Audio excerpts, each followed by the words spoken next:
احمد رضا کو ہلکے میں نہ لینا. احمد رضا غوث اعظم کی کرامت کا نام ہے. احمد رضا غریب نواز کی غریب نوازی کا نام ہے. احمد رضا مخدوم اشرف کے ترک سلطنت کے نتیجے کا نام ہے. احمد رضا شاہ برکت اللہ کی برکت کا نام ہے. احمد رضا خاتم الاکابر کے علم و عرفان کا نام ہے. احمد رضا مصطفیٰ کے بے شمار معجزوں میں سے اعلیٰ حضرت فاضل بریلوی رحمت اللہ تعالی علیہ. یاد رکھنا ایک ایسی مجمع البحرین شخصیت کہ 2-4-10 جلسوں سے کام نہیں چلے گا بلکہ 2-4 نمبروں سے بھی کام نہیں چلے گا. سب سے پہلے یہ سوبھاگیہ بھی سلسلے عالیہ اشرفیہ کو حاصل ہوا جب ماہنامہ المیزان میں امام احمد رضا نمبر آیا. کچھ لوگوں نے اعتراض بھی کیا تھا کہ یہ لفظ تو شیعوں کا ہے, شیعہ لوگ اپنے پیشوا کو امام کہتے ہیں, ہم کیسے امام کہیں, اعلیٰ حضرت لکھیے, آپ نے امام کیوں لکھ لیا؟ تو اس وقت حضور شیخ الاسلام علامہ مدنی میاں نے جواب دیا تھا, آج میں لکھ رہا ہوں, دیکھنا وہ دن دور نہیں کہ امریکہ سے لے کے آسٹریلیا تک, افریقہ سے لے کے یورپ تک ہر جگہ امام زندہ باد زندہ باد. کیا بات ہے. That was the great gift from پچوچا شریف. یہ ہم نے دیا تھا. ہمیں لڑانا چاہتے ہو؟ ہم تو وہ اشرفی ہیں, وہ اشرفی ہیں کہ ہم اسے اشرفی مانتے ہی نہیں جس کے دل میں عشق احمد رضا نہ ہو, جس کے دل میں احمد رضا کی محبت کی چاشنی نہ ہو. ہم احمد رضا کو, احمد رضا تو وہ شخصیت ہے جنہیں میں نظیر نہیں نظریہ کہتا ہوں, عالم نہیں علم کہتا ہوں, فقہ نہیں فقیہ نہیں سراپا فقہ کہتا ہوں, جنہیں میں احمد رضا, جنہیں میں امام اعظم ابو حنیفہ کا تلمیذ رشید کہتا ہوں. وہ احمد رضا اگر فقہ پر بات کرے تو وقت کا امام اعظم نظر آئے. وہ احمد رضا اگر منطق اور فلسفے کی طرف مائل ہو تو فیثاغورس, ارسطاطالیس اور پولیس سینا جیسے جماعت والے کھڑے ہو جائے. وہ احمد رضا جب علم توقیف, علم تقریم, علم حیت اور علم قیافہ پہ بولنے لگے تو خیالیوں کا خیال اڑ جائے. وہ احمد رضا جو سقراط اور بقراط کی بقراطی کو فلسفہ قدیمہ کے جھولے میں ڈال کے رضا, وہ احمد رضا جب ناموس رسالت پر حملہ ہو تو احقاق حق اور ابطال باطل کی تلوار, وہ تلوار جسے بھارتیوں نے نہیں مکہ مدینہ کے لوگوں نے کہا ہذا حسام الحرمین علی منہر القرآن. رضا کی بات کرتے ہو جو اگر علم نحو کی طرف متوجہ ہو جائے تو لگے کہ سیبوے کی زبان بولی جا رہی ہے, اگر صرف کی طرف تو جرجانی کا رنگ نظر آئے, اگر علم بدی اور بیان کی طرف متوجہ ہو جائے تو عبد القاہر جرجانی کا رنگ نظر آنے لگے, اور اگر تصوف کے اسرار بیان کرنے لگے تو پرتوے غوث. ابھی اللہ کی شان دیکھو, اللہ کی رضا اسی میں ہے جس میں احمد کی رضا. کیا جملہ ہے حضور, یعنی جس سے نبی راضی اسی سے خدا. سبحان اللہ. اس کو یوں سمجھو کہ جیسے حضور تاج ملت تشریف فرما ہے اور دوسری طرف جو ہے مولانا امین القادری صاحب. میں ان دونوں کی مثال دیتا ہوں. اگر میں آپ سے اردو میں کہوں, غور سے سنیے گا بریلی والوں, اگر میں کہوں کہ یہ دونوں حضرات زیادہ حقدار ہیں کہ ان دونوں کو راضی کرو, تو گرامیٹکلی اگر آپ دیکھیں تو یہ جملہ بالکل صحیح ہے. لیکن اگر میں یہ کہوں کہ یہ دونوں زیادہ حقدار ہیں کہ ایک کو راضی کیا جائے تو آپ کہیں گے حضرت یہ کون سا انصاف ہوا؟ حق دو کا ہو تو راضی بھی دو کو کرو. جی ایک کو راضی کرنے سے دوسرا راضی بولیے نہیں ہوتا, بالکل نہیں ہوتا. اب آؤ دیکھو قرآن کا فیصلہ سنو, اللہ ورسولہ احق ان یرضوا, اللہ اور اس کا رسول زیادہ حقدار ہیں کہ اسے راضی کیا. کیا بات. علماء جانتے ہیں یہاں واحد مذکر کی ضمیر ہے جبکہ مرجع دو ذات ہے. ان یرضوا ہما نہیں ہے کہ اللہ اور اس کا رسول زیادہ حقدار ہیں کہ ان دونوں کو راضی کیا جائے, بلکہ فرمایا اللہ اور اس کا رسول زیادہ حقدار ہیں کہ اسے, یعنی راضی کرنا ہے. ذرا سوچو, ایک طرف ذات جلالت, ایک طرف ذات رسالت، ایک طرف بنانے والا، ایک طرف بننے والا، ایک طرف کھلانے والا، ایک طرف کھانے والا، ادھر محب، ادھر محبوب، ادھر چاہنے والا، ادھر چاہت، ادھر رب، ادھر بندہ، ذات دونوں کی ایک الگ، صفات الگ، سب کچھ الگ، مگر راضی ایک کو کرنا ہے۔ اس مسئلے میں بڑے بڑوں کے قلم پھسل گئے، مگر میرے رضا، تیرے رضا، ہم سب کے رضا نے ڈنکے کی چوٹ پہ جب ترجمہ کیا تو کہا سن، یہاں اسے سے کوئی اور نہیں، مصطفیٰ کی ذات مراد ہے، جس سے نبی راضی اس سے خدا۔ بالکل سائنٹیفک انداز سے سمجھو، ہم اللہ کو دیکھ نہیں سکتے، چھو نہیں سکتے، چکھ نہیں سکتے، سونگ نہیں سکتے، ہوا سے خمسہ سے اس کا ادراک نہیں کر سکتے، اس کی پسند نہیں جان سکتے، کوئی ڈائریکٹ کنیکشن نہیں، اور راضی اسی کو کرنا ہے۔ اب کیا کیا جائے تو آواز آئی، محبوب کا دامن تھام لے۔ ارے یہاں یہ نہ دیکھ کہ کون محب ہے کون محبوب، یہاں میرا تیرا نہیں ہے، بلکہ اعلیٰ حضرت نے ڈنکے کی چوٹ پہ اعلان کر دیا، سن، میں تو مالک ہی کہوں گا کہ ہو مالک کے حبیب، یعنی محبوب و محب میں نہیں میرا۔ عشق محبت، عشق محبت، کیا بات ہے حضور، سبحان اللہ۔ اور اسی فلسفے کو ان کے تلمیذ رشید میرے دادا جان، سبحان اللہ، سبحان اللہ۔ حضور مخدوم ملت محدث اعظم ہند نے یوں کہا کہ مل نہیں سکتا خدا، ان کا وسیلہ چھوڑ کر غیر ممکن ہے کہ چڑھیے چھت پہ زینہ چھوڑ۔ بہت اچھے یار ایک چھت پہ، توجہ چاہوں گا، چھت پہ ہم بغیر زینے کے نہیں جا سکتے، اور اللہ تک بغیر مدینے کے جا۔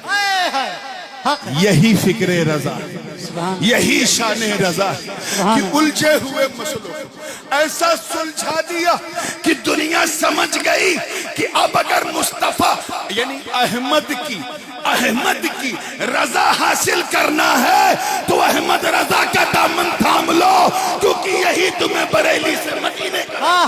زندہ باد، زندہ باد، سبحان اللہ۔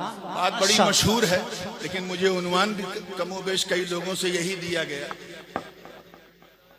شروع کرتا ہوں اشرفی میں، تیار ہیں آپ لوگ؟ بالکل، میں نے کہا نا تقریریں تو روزانہ کسی نہ کسی ممبر پہ ہوتی ہیں، آج بس نام لکھوانے بیٹھا ہوں تو اسی تصور میں ڈوب کے سننا۔ اعلیٰ حضرت فاضل بریلوی رحمت اللہ علیہ اپنے پیر و مرشد الانام خاتم الاکابر حضرت سرکار سیدنا شاہ علیہ رسول احمدی ماں رہروی سے اجازت لے کر دہلی کی طرف جا رہے تھے۔ اس واقعے کو میں نے اپنے والد سے سنا، انہوں نے اپنے والد محدث اعظم سے سنا۔ سبحان اللہ۔ ڈائریکٹ دو واسطوں کے ساتھ یہ واقعہ، اس لیے کسی کتاب میں جانے کی ضرورت نہیں، پوری توجہ کے ساتھ نکل پڑے۔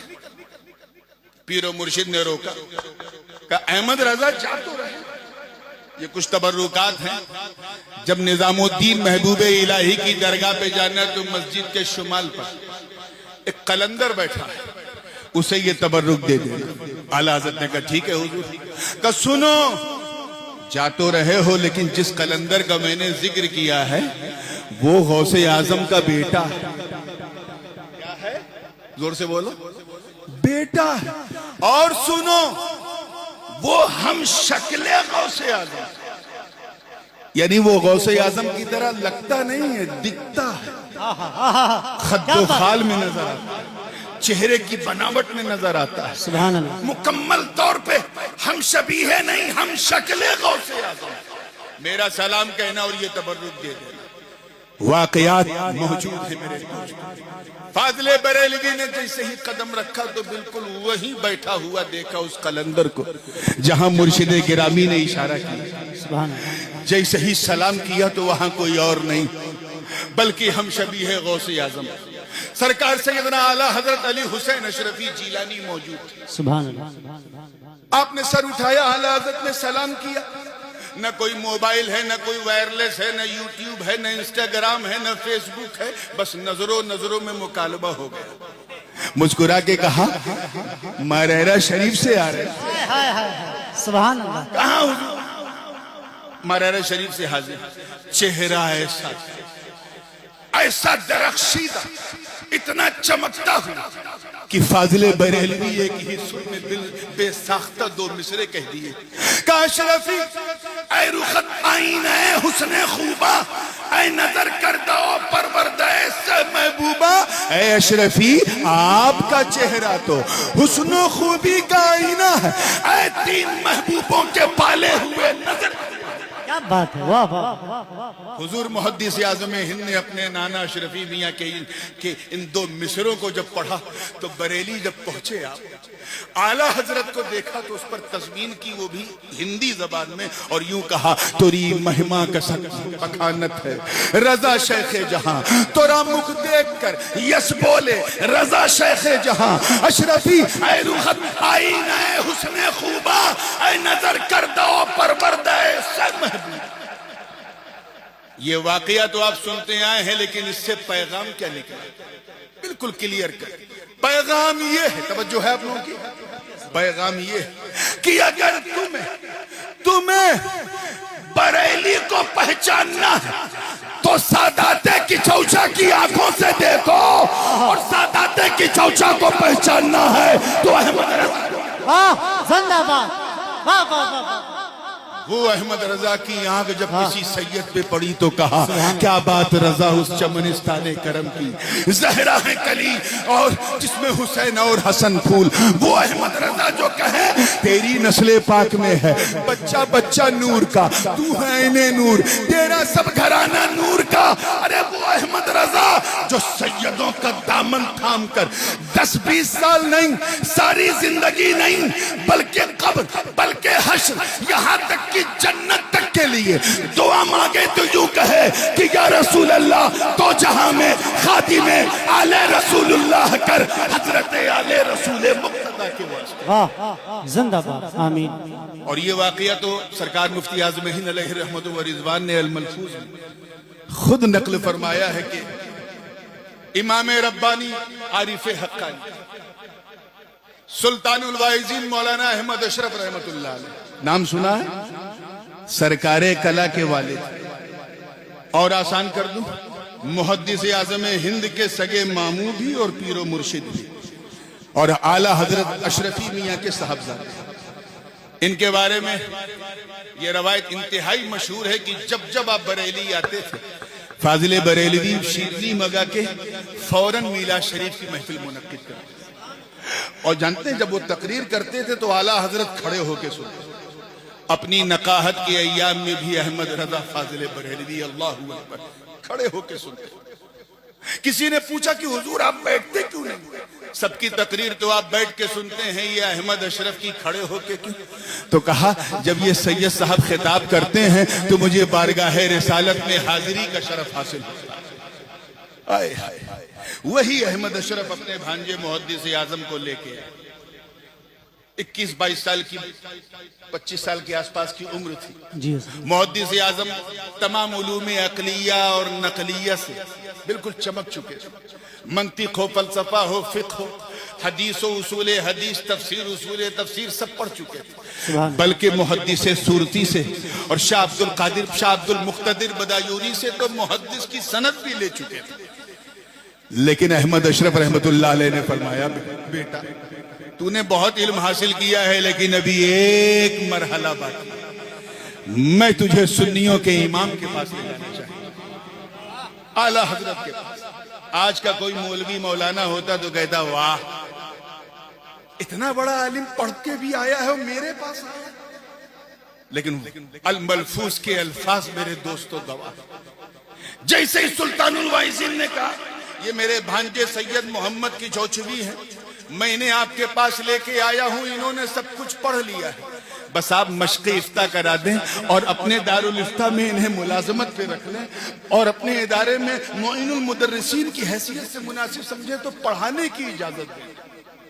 اعلیٰ حضرت کا تاریخی جملہ سنو، سامنے غوث اعظم کا پوتا اعلیٰ حضرت اپنے منصب افتاء پر فرماتے ہیں سید محمد کی چوچو، ارے یہ تو میرے شہزادے، میں اپنی طرف سے ایک لفظ نہیں کہہ رہا ہوں، جو مفتی اعظم ہند نے لکھا، یہ میرے کیا ہے، زور سے بولو، شہزادے، یہ تو میرے شاہزادے، میرے پاس جو کچھ بھی وہ انہی کے جد امجد سیدنا غوث اعظم کا صدقہ اور عطیہ. واہ واہ اگر میں نے شہزادے کو کچھ پڑھا دیا تو میں نے کچھ احسان نہیں کیا، بلکہ انہی کے گھر کی چیز انہیں لوٹا دی. کیا بات، کیا عشق آل رسالت تھا. اللہ سبحان اللہ. وہ محدث اعظم فرماتے ہیں، اور یہ واقعہ بھی موجود ہے کئی کتابوں میں، حیات محدث اعظم میں مناسخے کا، میراث کا ایک مسئلہ لے کے کہا کہ جس زمانے میں میں بریلی میں تھا، ایک مسئلہ بڑا بہت پیچیدہ میرے سامنے آیا. مسئلہ یہ تھا کہ 15 لوگوں کی پشتوں کا، یعنی ان کے وہ مر گئے اور ان کے 50 وارثین تھے، ان میں جائیداد باقی. محدث اعظم فرماتے ہیں کہ فجر کی نماز سے لے کر کے عصر تک میں محنت کرتے کرتے کرتے کرتے میں نے یہ مسئلہ لکھا، کاغذ پہ لکھ کے لایا، اپنے استاد گرامی اعلیٰ حضرت کو دکھایا. اعلیٰ حضرت نے کہا سوال بتاؤ، مسئلہ مت. کیا بات، سوال پوچھا. ہاتھ میں فاضل بریلوی کے چھڑی سے نشان لگایا اور 15-20 منٹ تک کچھ ایسی لکیریں بنائی جو صرف فاضل بریلوی ہی جانتے تھے، اور بنا کے کہا شہزادے اب دکھانے کی ضرورت نہیں، میں سمجھ گیا. تو نے فلاں کو اتنا دیا، تو نے اس کو اتنا دیا، تو نے اس کو اتنا دیا، تو نے اس کو اتنا دیا، اس کو اتنا دیا. محدث اعظم فرماتے میرے پاؤں میں یہ سن کے کپ کپی آ گئی کہ جس مسئلے کو میں 10 گھنٹے تک حل کرنے کے بعد لایا تھا، میرے رضا نے 10 منٹ میں.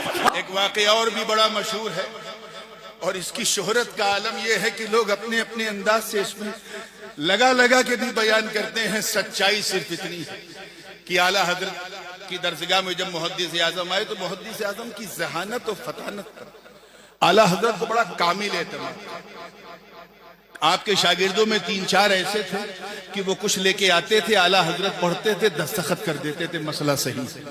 انہی میں حضور صدر و فاضل، انہی میں ملک العلماء علامہ ظفر الدین بہاری، سبحان اللہ.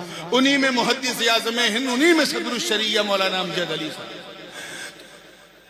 محدث اعظم کا معمول یہ تھا کہ عصر و مغرب کے بیچ میں ٹہلنے کے لیے بازار چلے جاتے تھے، ادھر ادھر چلے جاتے تھے. کبھی پان کھانے کے لیے چلے گئے. کسی نے اعلیٰ حضرت سے شکایت کی کہ حضرت سید صاحب جو ہیں بازار جاتے ہیں. کہا اچھا میں ان کو روکتا ہوں. آپ نے نہ کچھ بولا، نہ کچھ کہا، نہ کچھ سنا. جیسے ہی محدث اعظم باہر نکلے، اعلیٰ حضرت آگے بڑھ کے لپک کے آپ کی دستبوسی فرما دی، ہاتھ چوم لیا. یہ منظر ایسا تھا کہ جتنے لوگ بازار میں تھے دیکھ کے ششدر و حیرہ کی یا اللہ یہ معاملہ کیا، حقیقت کیا ہے. خیر اعلیٰ حضرت تو لوٹ کے چلے گئے، لیکن اس کے بعد محدث اعظم کا باہر نکلنا مشکل ہو گیا. جب نکلتے تھے لوگ ہاتھ چومتے تھے اور یہ سوچ کے کہ جب فاضل بریلوی نے ہاتھ چوما ہے تو ضرور یہ کوئی خاص ہوں گے. اتنا ہاتھ چوما کہ بغیر کچھ کہے، بغیر کچھ سمجھائے محدث اعظم نے باہر نکلنا. کیا بات ہے، زندہ باد زندہ باد. جس کے ادب کا عالم یہ، جس کے احترام کا عالم یہ کہ اگر ان سے پوچھا جائے کہ سید صاحب اگر میرے پاس پڑھیں اور وہ سبق نہ سنائیں تو دوسرے لڑکوں کی طرح ہم انہیں مار سکتے ہیں، تو اعلیٰ حضرت جواب دیں یاد رکھو مولانا نسب کا احترام واجب ہے. اگر مارنا ہے اور مارنے کے بغیر کوئی چارہ نہیں ہے تو ڈنڈا دھیرے سے لگانا اور یہ سوچ کے لگانا کہ شہزادے کے ہاتھ پہ دھول لگ گئی ہے، میں اسے جھاڑ رہا ہوں. اللہ اللہ. کیا عشق تھا، اللہ. کیا عشق آل رسالت تھا، کیا محبت تھی، کیا تعلق تھا، کیا پیار تھا، کیا رابطہ تھا. 1986 تک اسی ممبر پر میرے والد ہر سال عرس رضوی میں آیا کرتے تھے. کیوں؟ کیونکہ انہیں پتا تھا عاشق کا عرس ہے، معشوق کو آنا ہے، محب کا عرس ہے، محبوب کو آنا ہے، چاہنے والے کا عرس ہے، چاہت کو آنا ہے. قابل مبارکباد مولانا منان رضا جنہوں نے عشق کے رشتوں کی تجدید کر کے یہ دکھا دیا کہ جس طرح دنیا لیلا کو مجنوں سے الگ نہ کر سکی کہ چوچے کو بڑے. احمد رضا میرے دوستو، اعلیٰ حضرت کی ایک بات اور بھی ہے جو چاہوں گا علماء کی. جو جیسا تھا، جس کا جیسا مبلغ علم تھا، اسی حساب سے اس نے اعلیٰ حضرت کو پہچاننے کی کوشش کی. مفتی صاحب تھے تو کہا اعلیٰ حضرت تو اپنے وقت کے مفتی اعظم تھے. منطقی ہے، وہ تو اپنے وقت کے ابو علی سینا اور فارابی اور ارسطو، جس نے جیسا جس کا ظرف تھا اسی حساب سے احمد رضا کو سمجھا. مگر میں آپ کو بتاؤں، اعلیٰ حضرت کی شاعری کی ڈائری جب اٹھاؤ گے اور بخشش کے حقائق کے نمونوں کو جب دیکھو گے تو تمہیں پتا چلے گا کہ وہ جتنے بڑے عالم تھے اتنے ہی بڑے عارف بھی تھے، جتنے بڑے وہ مفتی تھے اتنے ہی بڑے صوفی بھی تھے، جتنے بڑے وہ فقیہ تھے اتنے ہی بڑے فقیر بھی تھے، اور جتنا علم ان کے اندر تھا اتنے ہی بڑے وہ قلندر بھی تھے. اسی لیے جن کے پاس نور والا علم نہیں گیا وہ سوخت ہو گئے، جن کے پاس نور والا علم آیا اس نے نبی تو نبی کے بچوں کو بھی کہا کہ تیری نسل پاک میں ہے بچہ بچہ نور کا، تو ہے عین نور، تیرا سب گھرانہ نور کا. ایک مرید حضرت ابو علی شاہ قلندر پانی پتی، یہ واقعہ بعض نے نجم الدین کبریٰ کی طرف بھی منسوب کیا. ابو علی شاہ قلندر، حضرت ابو علی شاہ قلندر کا مرید تھا. اس نے کہا حضرت میں جا رہا ہوں حج کرنے. کیا؟ ایک بڑے اندر کی بات بتانے جا رہا ہوں، شاید پہلی بار سنو. میں حج کرنے جا رہا ہوں. کہا ٹھیک ہے جا تو رہے ہو. کہا حضور آپ بھی چلے؟ کہا نہیں میں نہیں جاؤں گا. ہاں اگر مجھے دیکھنا چاہتے ہو میرا تصور کرنا میں آ جاؤں گا. جاؤ مکے میں جس طرح چاہے نہ رہنا، توجہ، خدا دیوانہ باشی، دو کپڑے میں لپٹ کے گھومنا کوئی مسئلہ نہیں. لیکن مدینے جب پہنچنا تو حد ادب، وہ دیار حبیب ہے. وہاں جنید اور بایزید جیسے لوگ بھی اپنی سانس کو روک کر کے سلام پیش کرتے ہیں تاکہ سانس سے بھی حضور کے مزاج لطیف کو تکلیف نہ پہنچے. ادب کرنا، مدینے کے در و دیوار کا ادب کرنا، وہاں کے جانوروں کا بلکہ کتا اور بلی کا تو بہت ادب کرنا. مرید چلا گیا. اتفاق سے اس زمانے میں تو ایسا مدینہ نہیں تھا جیسا اب دکھتا ہے، کھجوروں کے نخلستان میں گھرا ہوا سرکار کا گنبد خضرا. ٹہنیوں سے جو ہے جالی بنی تھی، اس وقت یہ بھی نہیں تھا ترکیوں والا. تو کھڑے ہو کے سلام پیش کر کے جیسے الٹے پاؤں لوٹنا چاہا، ایک کتا جو ہے چھوٹا سا، اس کی پیٹھ پر اس خادم کا اس مرید کا پاؤں پڑا اور اس سے وہ زخمی ہو گیا کیونکہ جوتا پہن، اس نے جوتا پہن لیا تھا نکلتے ہوئے. زخم اتنا گہرا تھا کہ کتا پے پے کرتا ہوا آگے بڑھا. اس خادم نے اس کتے کو 3 دن تک تلاشا کیونکہ پیر کی بات یاد آ گئی. مشکل تمام وہ کتا ملا تو اس نے اس خادم کی پیٹھ، اس کتے کی پیٹھ پر مرہم لگایا، پٹی لگایا، اسے رخصت کیا. کچھ مہینوں کے بعد جب وہ اپنے وطن لوٹا اور پانی پت میں اپنے مرشد سے نظر ملائی تو مرشد کے چہرے پہ جلال، غصہ اور جلال کی وجہ سے منہ پھیر لیا. جب ناراضگی کی وجہ پوچھی تو پیر نے کہا میں نے تجھ سے کہا تھا نا مدینے کے کتوں سے بھی پیار کرنا، تو نے اسے زخمی کر دیا. تجھے پتا اسے کتنی تکلیف ہے. اتنا سننا تھا تب تک خادم بولا حضور آپ کو کیسے پتا چلا؟ اتنا سنتے ہی آپ نے اپنا کرتا پھاڑا اور پیٹھ دکھائی. کہیں نادان، وہ کتا کوئی اور نہیں میں تھا. وہ کتا کوئی اور نہیں میں تھا. یعنی قلندروں کی زبان میں، صوفیہ کی زبان میں، مجازیب اور سالکین کی زبان میں یہ استعارہ پیش کیا جاتا ہے کہ اگر کوئی کہے میں مدینے کا کتا ہوں تو مطلب وہ اپنی قطبیت کا اعلان کر رہا ہے، قلندریت کا اعلان کر رہا ہے، ولایت کا اعلان کر رہا ہے. ذرا احمد رضا کی ظرافت دیکھ، اپنا مقام بیان کر دیا.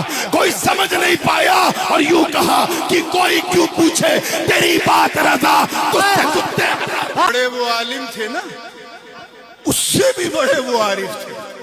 اسی لیے جب اعلیٰ حضرت اشرفی میاں رحمت اللہ علیہ، اس روایت کے تو گواہ میرے دادا محدث اعظم کچوچا شریف میں وضو کر رہے تھے، اچانک وضو کرتے کرتے رونے لگے. آپ کے خادم نے کہا حضور آپ رو رہے ہیں اور یہ آسمان کی طرف دیکھ رہے ہیں، معاملہ کیا؟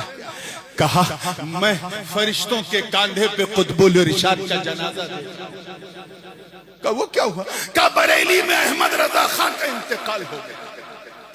قطب الارشاد اس نے کہا جس کی قطبیت پر سب کی تصدیق ہے، وہ احمد رضا کو مجدد اعظم نہیں قطب الارشاد کہہ رہا ہے. انہیں اپنے وقت کا غوث کہہ رہا ہے. اب تو سمجھو, اب تو سمجھو یہ منبع کتنا روحانی.